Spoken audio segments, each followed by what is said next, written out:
Hi, honeys. Welcome to Books Cause Insomnia. My name's Michelle, and today I'm going to be talking about books that have changed my life. Literally changed my life.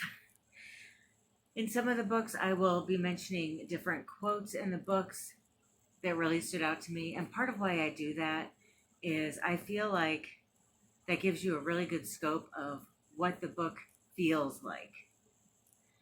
But I think that's a huge part of why we read books, right? If you've ever had a book change your life, you'll never stop reading again. It's such a wonderful feeling to have books just stay with you and mean so much that you have to read them again and again. And it's like a part of you, a part of the book is with you for the rest of your life. That's so beautiful to me. The first book that I want to mention, I was introduced to in college. It's called Sophie's World, and it is by Jostein Gaarder. This book is about a girl named Sophie who finds messages in her mailbox, and each chapter is basically geared towards one of the great philosophers and what their teachings were. But it introduces philosophy in a more elementary way that's easier to understand. I just think it's fun to thumb through this book every once in a while when I'm looking for answers or I'm trying to brainstorm on what I think something means. It is fun to read it from cover to cover as well. I've done that before, but I just think this book is amazing. One thing that stood out to me today when I was going through different quotes in the book that I really like was on page 371, because it's not us working with these things. We are only hapless victims of that irony.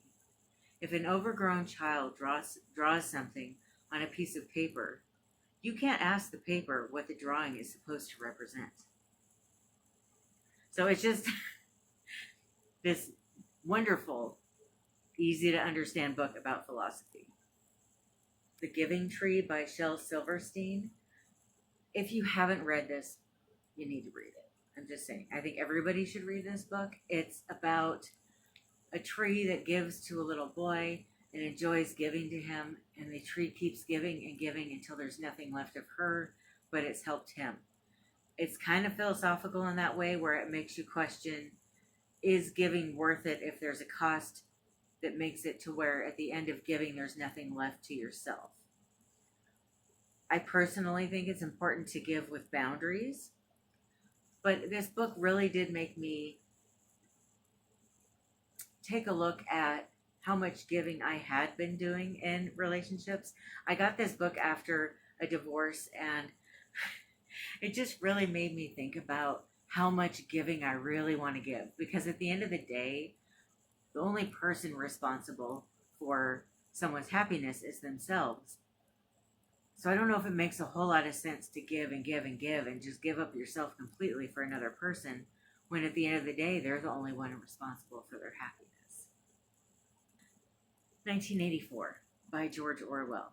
This book scared me. I did not enjoy reading it, but it did change my life. And I do think that this is a book that everybody should read. I think it's important to have books like this that really make you look at what's going on around you, different ways you might be being manipulated by society or the government.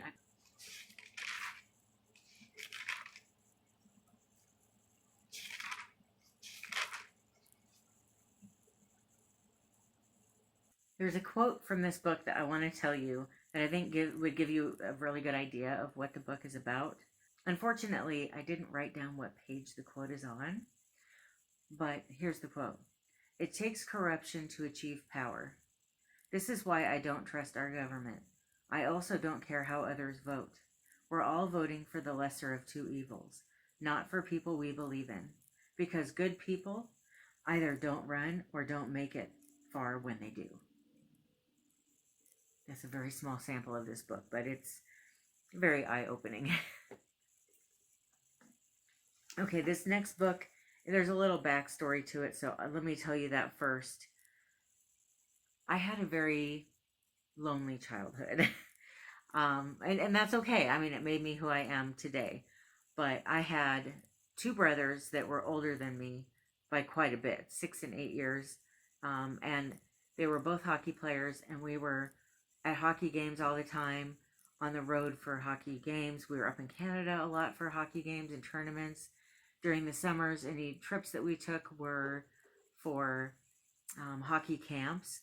And I had to figure out how to create my own happiness because so much of my life was spent on the way to hockey events and under the bleachers running around bored, right? So that's when I probably part of why I became such a huge book lover is I had to figure out how to entertain myself.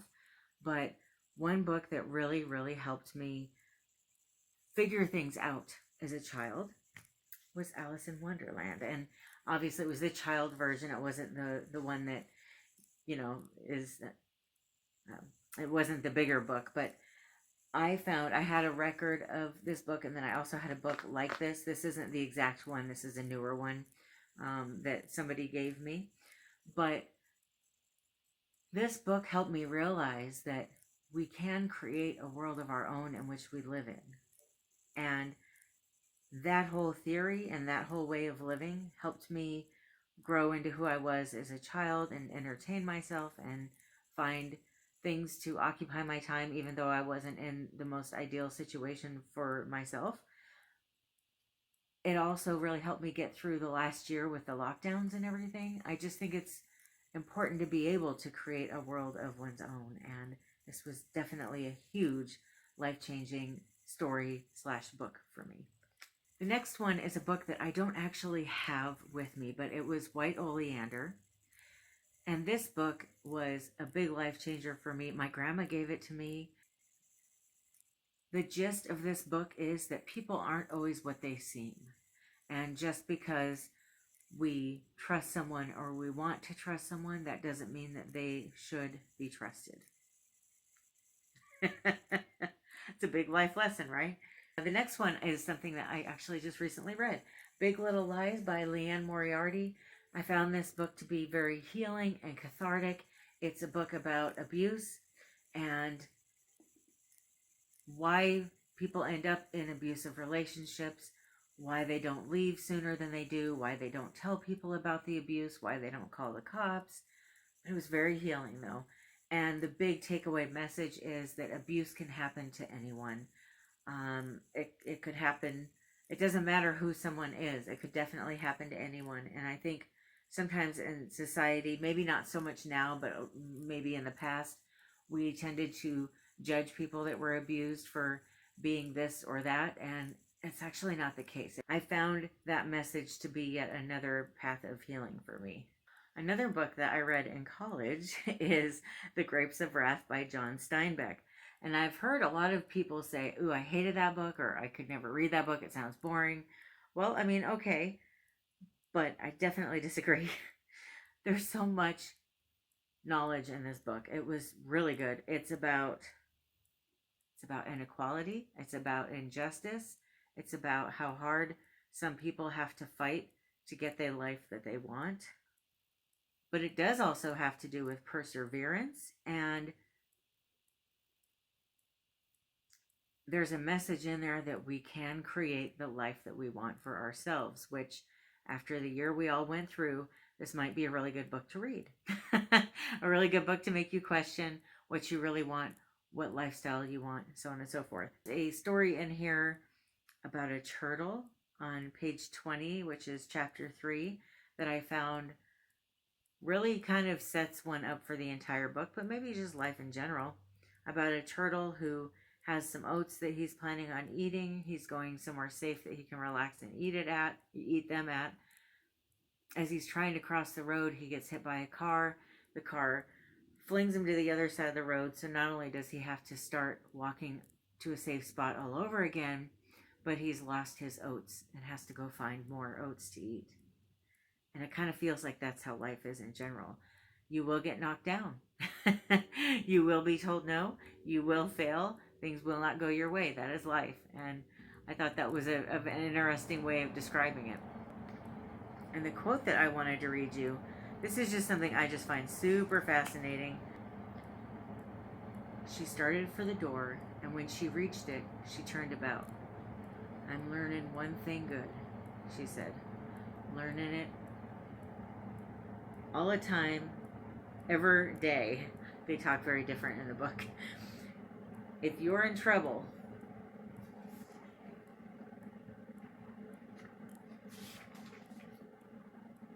or hurt, or need, go to poor people.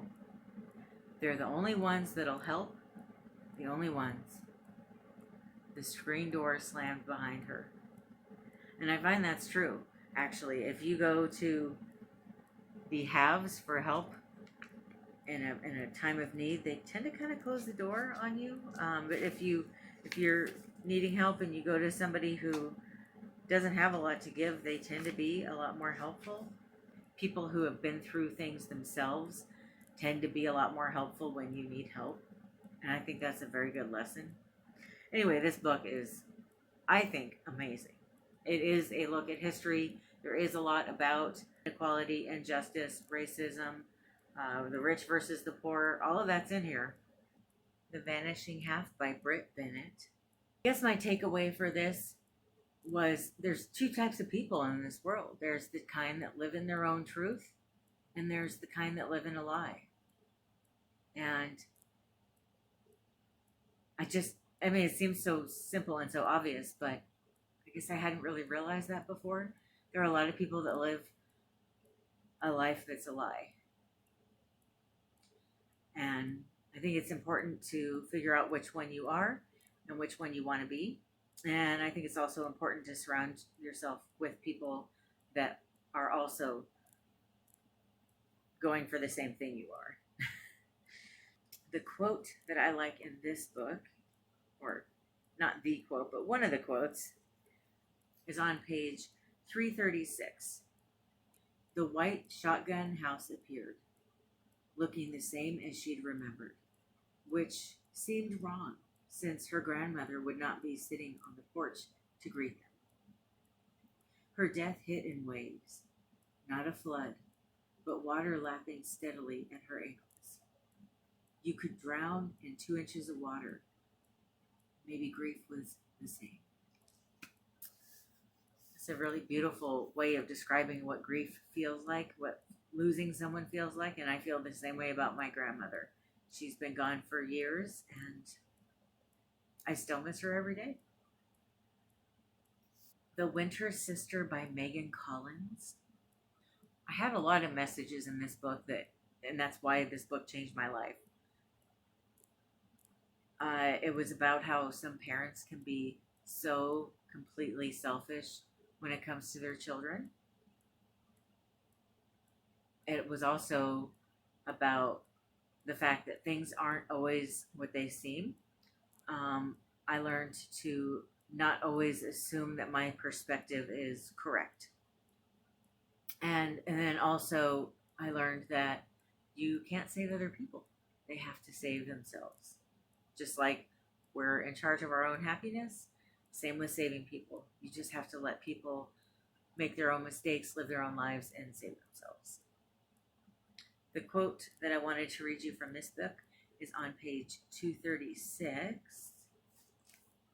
Silence settled like dust over the room, and I kept my eyes pointed down toward the whiskey, cupping the glass as if it contained tea leaves I knew how to read. Right? Isn't that beautiful? That's deep. I love that. I thought this was such a good book. The Joy Luck Club by Amy Tan. This book is about the mother-daughter relationship. It's about healing and loss and how to move on from it. And it's also about mahjong, which I love. I had to, after reading this book, I decided at some point in my life I was going to learn how to play mahjong. And I now play mahjong every week with a group of friends, and I love it. It's a wonderful, fun game that's very strategic. But I love this book. I love this movie. and it was definitely a life-changing book for me. I don't have any idea how many times I've read this. I know it's quite a few. She's Come Undone by Wally Lamb. This book is about a fat girl, which I could identify with. I mean, even though I haven't always been fat, I've always been a big girl, you know? So I understand what that's like, and it was nice to actually read about somebody who wasn't this perfect, petite, skinny person, because at the time, that's what every book I read was about. This was the first book I ever read about a fat woman. And it's a book about loss and pain and renewal. I had to write the quote down because this is not the copy that I had back then. Um, Basically, when I left that situation, I had to leave some of my books behind. That's why I don't have White Oleander anymore either. I tried to get all my books, but it just wasn't possible to take everything with me. Anyway, the quote is, all the deadbolts pulled, shades and hidden knives in the world couldn't protect you from the truth. Yeah. Pretty epic right there. And then the next book is Follow Your Heart by Susanna Tamaro. I believe this is the best book I've ever read. And the reason I say I believe it is I've thought this was the best book I'd ever read for years, but it's been enough years since I've read it that I don't know if I still feel that way. Like I need to reread it at some point. It's just hard to do with my ever-growing TBR stack. So this book is about a woman who knows that she's going to die soon. I think she has terminal cancer or something, and she writes a letter to her granddaughter about things she learned in her life and some of the truths about her daughter, her granddaughter's mother. And it was just such a beautiful, sweet book. There's actually two quotes I want to read you from this one. The first one is on page 136. Do you know what's one mistake we always make? Believing that life's immutable. That once you get on a particular track, you have to follow it to the end of the line. But it appears that fate has more imagination than we do. Just when you think you're in a situation you can't escape from, when you've reached the lowest depths of total desperation, everything changes as fast as a gust of wind. Everything's overturned. From one second to the next, you find you're living a new life.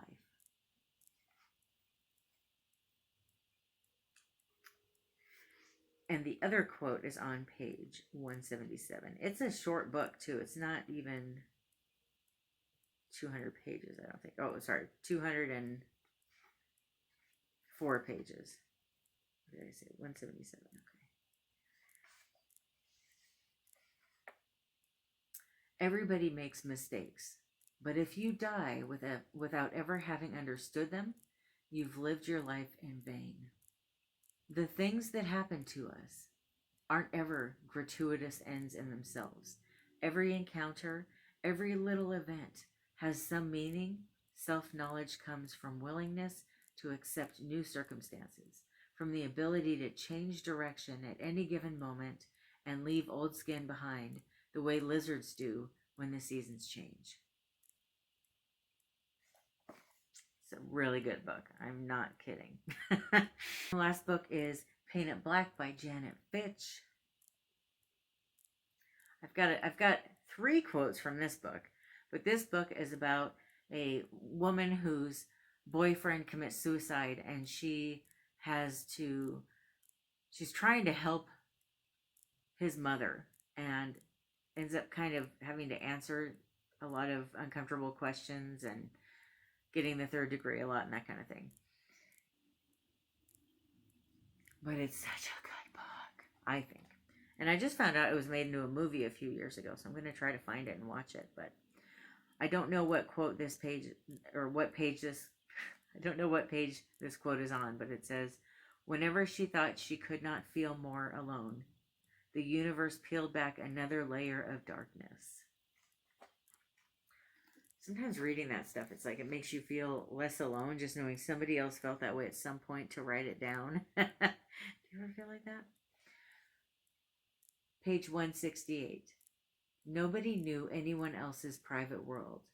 In the end, they were all alone as inmates on death row, side by side. Sometimes you could get a look at one another with a little pocket mirror, cell to cell, but that was all. And the last quote you get to hear from me today is on page 378. Wow, that's really towards the end here. 378, where are you? There you are. Down the passage which we did not take, towards the door we never opened into the rose garden. That was all he wanted. Simple happiness. And that's it. That's the last book. Those are the ones that immediately came to my mind as books that have changed my life. I would love to know what books have changed your life. And if there's anything similar to this that you would like to see me make video-wise, please let me know down in the comments. I love comments, so please keep them coming. Thank you so much for watching. I hope that you have a wonderful rest of your day or night.